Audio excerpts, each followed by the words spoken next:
Hanji, good afternoon, 8th class. In last classes, we have completed chapter sonnet, and you all have completed question answers of this chapter. Today, I am going to discuss the book work of sonnet chapter. Firstly, first is state whether the following statements are true or false. हमें बताना है कि जो statement given है, either it is true or it is false. कहते sonnet travels faster through air than through water कहते जो sound है वो एयर के थ्रू की या फास्ट ट्रैवल होंगी हैगी दैन वाटर नालो फॉल्स और ट्रू तो ये क्या है कि हैगा फॉल्स बिकॉज जो साउंड है that is travel fast through the water not through the air okay second क्या है sound can be produced by beating an object irrespective of whether vibrations are produced or not. No, sound is only produced when vibrations are produced. If there is no vibration then no sound. So the statement is false because इन्होंने कह दिया either vibrations are produced or not. या तो vibrations produce हुई हैं या तो नहीं हुई. Okay. Third हमारे पास क्या है the number of oscillations per second of vibrating object is called its time period. कहते हैं जो नंबर है oscillations के per second of a vibrating object जो उसकी oscillations हैं per second उसका जो time period है उसे क्या हम जैसे divide कर देंगे तो उसके इक्वल आएगा तो क्या है जो statement true है no false. नेक्स्ट क्या है नॉइज पोल्यूशन में कॉज पार्शियल हियरिंग इम्पेयरमेंट बिल्कुल noise continuous noise pollution if we are staying in a area near to any factory और any you can say the restaurant palace type where the noise pollution is a common problem then it can cause partial or you can say permanent hearing impairment जो हमारे सुनने की जो capacity है इसमें क्या है आइदर क्या है पार्शियल मीनिंग क्या होता है कोई चीज़ फिक्स नहीं है कुछ टाइम के लिए हो रहा है ओके कुछ टाइम के लिए कोई प्रॉब्लम परमानेंट मीनिंग क्या होता है टोटली किसी की हियरिंग कैपेसिटी लॉस होगी तो इस केस में आपके पास क्या है उसमें पार्शियल हियरिंग इम्पेयरमेंट आ सकती है बिल्कुल ट्रू है परमानेंट अगर लिखा होगा तो भी आ सकती है. नेक्स्ट हमारे पास क्या है dolphins have an unusual ability of sensing low pitch sound no dolphins के पास एबिलिटी तो है जो क्या है हाई पिच लो पिच नहीं है हाई पिच साउंड्स को क्या है हम कह सकते हैं सेंस करने की ना कि लो पिच तो स्टेटमेंट क्या हो जाएगी false. The sound waves are collected by pinna बिल्कुल हमने ईयर की प्रॉपर डायग्राम की थी outer ear middle ear inner ear तो firstly sound waves are collected by the first part of the outer ear that is pinna then statement is true. Next हमारे पास क्या है sound can not travel in vacuum या sound can not बिल्कुल light can travel in vacuum meaning does it nothing present no medium present no air present no water present no medium present then sound cannot travel in vacuum true because sound cannot travel sound only travel in medium either that is solid either liquid either gas लेकिन medium चाहिए. Next हमारे पास क्या है if the amplitude of the vibration is large sound is feeble क्या अगर amplitude क्या है लार्ज होगा तो क्या साउंड फ्यूल होगी फॉल्स. नेक्स्ट क्या है हमारे पास ह्यूमन ईयर की जो ऑडिबल रेंज है वो क्या है 20 हर्ट्ज ये तो बिल्कुल कॉमन जीके का क्वेश्चन भी है हमारे पास कि जो ऑडिबल हमारे पास क्या है लिमिट कितनी होती है 20 हर्ट्ज टू 20,000 हर्ट्ज. नेक्स्ट हमारे पास तो स्टेटमेंट ट्रू ही है ना हमें इसका आंसर ऑलरेडी पता था. नेक्स्ट क्या है the lower the frequency of the vibration the higher the pitch low frequency जितनी हाई होगी पिच उतनी हम कह सकते हैं हाई होगी अगर फ्रिक्वेंसी लो है तो पिच हाई नहीं होगी then statement is false. Next क्या है अनवांटेड और unpleasant sound is termed as music क्या वो साउंड जो आपको डिस्टर्ब कर रही है इरिटेट कर रही है उसे क्या आप म्यूजिक बोल सकते हो फॉल्स. म्यूजिक क्या होता है सूथिंग होता है रिलैक्सिंग होता है प्लीजेंट होता है जो आपको रिफ्रेश कर दे. नेक्स्ट क्या है fill in the blanks. First क्या है the frequency of the sound determines its dash frequency क्या डिटरमाइन कर रही है अभी हमने स्टडी किया था फिल इन वो ट्रू फॉल्स में इधर वो स्टेटमेंट ट्रू थी इधर फॉल्स थी लेकिन हमें इतना तो पता था कि फ्रिक्वेंसी पिच से रिलेटेड है तो फ्रिक्वेंसी क्या डिटरमाइन कर रही है पिच. नेक्स्ट हमारे पास क्या आ जाता है, कहते हैं sound above the 20,000 hertz are called. जो साउंड्स क्या है अबव, हमने टू टाइप्स की साउंड की थी, एक अल्ट्रासोनिक एक इंफ्रासोनिक। इंफ्रासोनिक क्या थी, इंफ्रा मीनिंग बिलो वाली, जो 20 हर्ट्ज से बिलो थी, और अल्ट्रा मीनिंग जो ऊपर थी उससे 20,000 हर्ट्ज से क्या है ज़्यादा थी। या तो आप बोल सकते हो 20 kH, कई बार जहाँ पे किलो हर्ट्ज आ जाता है तो वो इसके इक्वली हो जाएगा।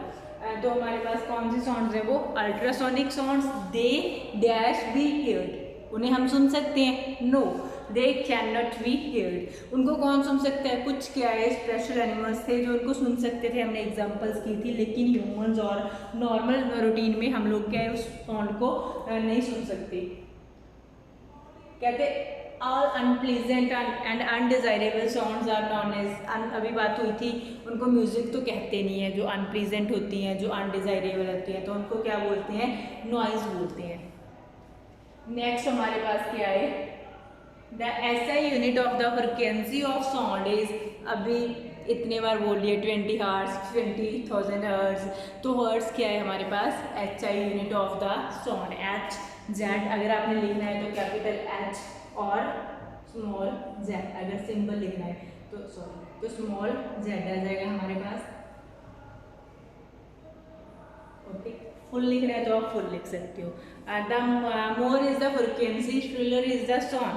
कहते हैं फ्रीक्वेंसी जितनी हमारे पास क्या मोर होगी, साउंड उतनी क्या होगी, इन्होंने साउंड तो ऑप्शन में छोड़ा था, क्या चीज़ श्रिल होगी, हमें पता है चैप्टर कौन सा कर रहे हैं, साउंड ना, तो वही हाई होगी, वही श्रिल होगी, वही लो पिच होगी, वही हाई पिच होगी, तो answer is sound. The sound can not travel through, अभी ट्रू फॉल्स में किया था, साउंड कहाँ से ट्रेवल नहीं कर सकता, थ्रू वैक्यूम। ओके रजिक, नेक्स्ट हमारे पास क्या है, the time taken by an object, the time taken by an object to complete one oscillation is termed as a time period. Time period किसे कहते हैं, किसी भी ऑब्जेक्ट द्वारा अपनी वन ऑसिलेशन कंप्लीट करने के टाइम को हम क्या बोल रहे हैं, टाइम पीरियड। कहते हैं loudness is determined by the dash of the vibration, amplitude of the vibration. ठीक है, नेक्स्ट क्या है हमारे पास, match the two columns, matching का डायरेक्ट मैंने आंसर्स ही लिखे हैं, आपको रॉन्ग वाली मैचिंग आपकी बुक में से मिल जाएगी राइटन करने के लिए। तो फर्स्ट हमें क्या दिया हुआ है कॉलम ए में, वैक्यूम। जैसे वैक्यूम क्या होता है, a medium through which sound can not travel, vacuum वो मीडियम है जिसमें से साउंड क्या है ट्रेवल नहीं कर सकती। लैरिंक्स क्या है, वॉइस बॉक्स हमारा, that produce sound in the human, जो हमारी बॉडी में साउंड प्रोड्यूस कर रहा है organ, that is larynx. Frequency क्या है, the number of vibrations produced via vibrating particle in 1 second. What is frequency, the number of vibrations produced via vibrating body in a second.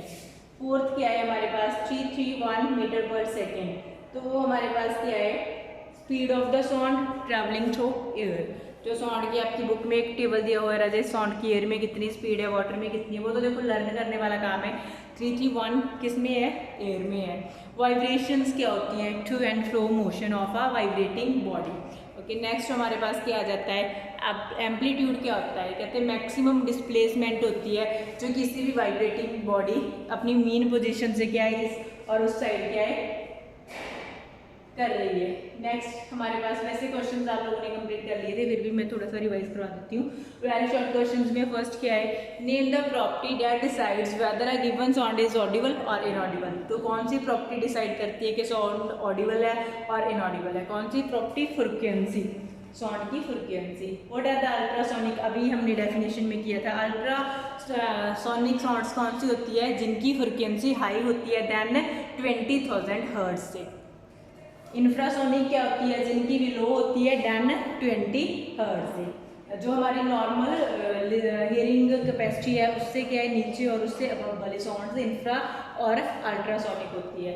And next क्या है, what is noise pollution. Noise pollution क्या होता है रजे, the disturbance produced in the environment, वो disturbance जो environment में produce हो रही है via loud and harsh sounds from various sources is called noise pollution. Okay, what is frequency, frequency क्या है, the number of the oscillations, the number of oscillations और vibrations made by a vibrating body in a second is called frequency. Frequency किसे कहते हैं, the number of the oscillations और vibrations made by a vibrating body. And next क्या है, how can we differentiate between different sounds, किस ways पे हम differentiate कर सकते हैं, लाउडनेस कैसी है उसकी, कैरेक्टर्स जो हम बात कर लें कि फीबल है, साउंड लाउड है, कौन सी सेम फ्रिक्वेंसी नहीं होती, उनकी डिफरेंट फ्रिक्वेंसी होती है। पिच की बात कर लें तो पिच भी क्या है, कोई श्रिल होती है, ठीक है, किसी की हम कहते हैं जो श्रिलनेस होती है किसी की वॉइस में, जितनी फ्रिक्वेंसी मोर होगी उतनी ज़्यादा श्रिल होगी, मीनिंग इतनी ज़्यादा क्या हम कह सकते हैं पिच होगी उसकी। तो क्या नेक्स्ट हमारे पास क्वेश्चन आ जाता है, न्यूमेरिकल देख लेते हैं। आपने क्या है कहते हैं pendulum oscillates 40 times in 4 seconds, 40 times oscillate करता है कितने टाइम में, 4 सेकेंड्स में। Find its time period and frequency, उसका टाइम पीरियड और फ्रिक्वेंसी निकालनी थी। हमारे पास नंबर ऑफ ऑसिलेशंस थे 40, ठीक है, टाइम कितना है 4 सेकेंड्स, फ्रिक्वेंसी क्या होगी number of oscillations divided by time taken, 40/4 10 hertz. Okay, next के अंदर the sounds from a mosquito, इधर भी हमें क्या है सेम न्यूमेरिकली दिया हुआ है। एक मॉस्किटो ने क्या है साउंड प्रोड्यूस की, उसकी विंग्स की जो एवरेज रेट है वाइब्रेशंस की कितनी थी, 5000 वाइब्रेशंस पर सेकेंड थी। What is the time period of the vibration, हमें टाइम पीरियड निकालना है। टाइम पीरियड का फॉर्मूला क्या होता है, 1/फ्रिक्वेंसी, हमने वही फॉर्मूले में 1/500 कर दिया, कितना गया 0.002 सेकेंड्स। ओके, कहते हैं if your parents are going to buy a house, they have been offered one on the roadside and the another one on the 3 lanes away from the roadside, which house would you suggest your parents should buy, explain your answer। कहते हैं आप क्या suggest करोगे कि आपके parents कौन से और उसको वाई करें, आपको अपना आंसर क्या है एक्सप्लेन करना है। कहते हैं I would suggest my parents to buy the house which is 3 lanes away from the road side. कहते हैं मैं अपने पेरेंट्स को वो वाला हाउस क्या है सुजेस्ट करूँगा बाय करने के लिए जो क्या है रोड साइड से क्या है 3 lanes क्या है अवे हो। क्यों, क्योंकि वहाँ पे नॉइस कम होगी। अगर रोड साइड पे होगा तो आते जाते व्हीकल्स का नॉइस पोल्यूशन क्या है ज़्यादा होगा। नेक्स्ट हमारे पास क्या है वैसे, कहते हैं lightning and thunder takes place in the sky at the same time, दोनों क्या है एक ही टाइम पे हो रहा है। तो हमारे पास क्या है लाइटनिंग क्या है अर्लियर से कर लेते हैं हम, जो लाइटनिंग होती है स्काई में वो हमें पहले दिख जाती है एज कंपैरिजन जो हमें क्या है थंडर है वो हमें बाद में सुनना ही देता है, मतलब जो उसकी एकदम आवाज़ आती है वो बाद में वॉइस बाद में सुनाई देती है। कैन यू एक्सप्लेन, क्या आप एक्सप्लेन कर सकते हो। या कहते हैं क्योंकि लाइट की जो स्पीड होती है वो कितनी होती है 3 lakh kilometre per second which is very large as comparison to the speed of the sound, और साउंड की स्पीड कितनी होती है 3 एक जगह 3 लाख है एक जगह 330 मीटर पर सेकेंड है, बिल्कुल डिफरेंस तो होगा ही ना से। तो वहाँ पे क्या that is why the lightning is seen earlier than thunder, the voice of thunder. Okay Raze, this is all about the sound chapter. You have already completed short and long question answers, so thank you.